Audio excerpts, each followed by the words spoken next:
All right, so I need your full name and your date of birth, please. Major Murry, May 1st, 1993. All right, thank you, Mr. Murray. You're here on a new case.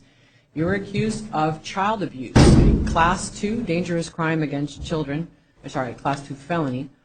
We're going to appoint a lawyer to represent you. Your status conference will be January 19th at 8:30 in the morning in the Downtown Superior Court. Your preliminary hearing will be January 22nd at 8:45. Based on the facts alleged against you, this court believes that you likely have substantially more serious charges coming, although on this charge alone, which is prison mandatory if you're convicted, this court finds that you do pose a very significant risk of danger to people in the community and to children in particular. So bond is set in your case at $150,000. That is cash only. This court notes that as things stand now, the victim may not survive, and there are substantial allegations of sexual molestation. I do not know why they didn't book you on that. The court would have found probable cause for that because this court finds that based on the injuries alleged to the victim, there is no other way with those injuries plus injuries to a 4-year-old's vagina that's anything other than criminal behavior. Please don't comment yet. I'm going to give you a warning, sir. You are facing mandatory prison and a potential murder charge, so I need to give you a warning before you say anything about the facts. I'm making a record because I'm going to put some burdensome release conditions on you, and there's a recent Court of Appeals opinion that says we need to justify those release conditions with specific facts from your case. And so in this case, the allegations are that you have either killed or severely injured a child, that remains to be seen, and that there was some kind of violent penetration of a 4-year-old's vagina that resulted in an injury. On that basis, this court will not permit you to have contact with any children, no minors under the age of 18, including any children of your own.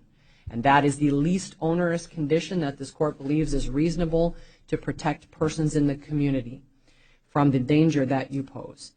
You may not go to the scene of the alleged crime, no contact with the alleged victim or the victim representative, which is her mother, for any reason, even if she contacts you first. No contact with anyone under the age of 18.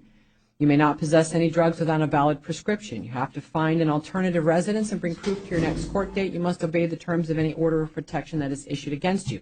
This is not currently alleged as a sexual offense, so the court is not ordering electronic monitoring. If you are later charged with a sexual offense, there will be a legal requirement for electronic monitoring.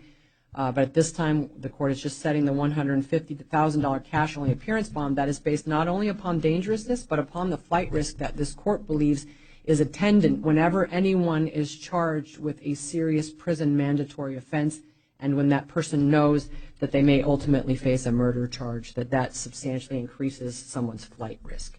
All right, now, I will give you a warning if you want to address the court. Did you want to say something? Because I want to give you the warning first. Hold on. Yes. Warning. All right. Sir, you have the right to remain silent in a criminal case. You also have the right to speak at this hearing. If you want to say something about conditions of bail or release, I'll consider what you have to say.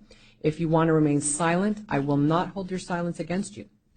But if you choose, when you speak, to say anything about the factual allegations in your case, which I understand can be tempting because I just said things about the factual allegations in your case.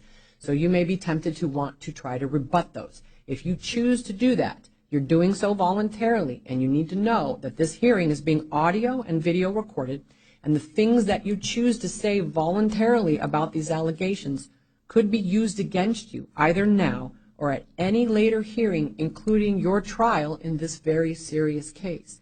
Do you understand the warning I just gave you about the things that you might choose to say? Yes, Your Honor. All right. Did you want to say anything about conditions of bail or release? No, Your Honor. All right. Then if you'll sign for the clerk, she'll give you a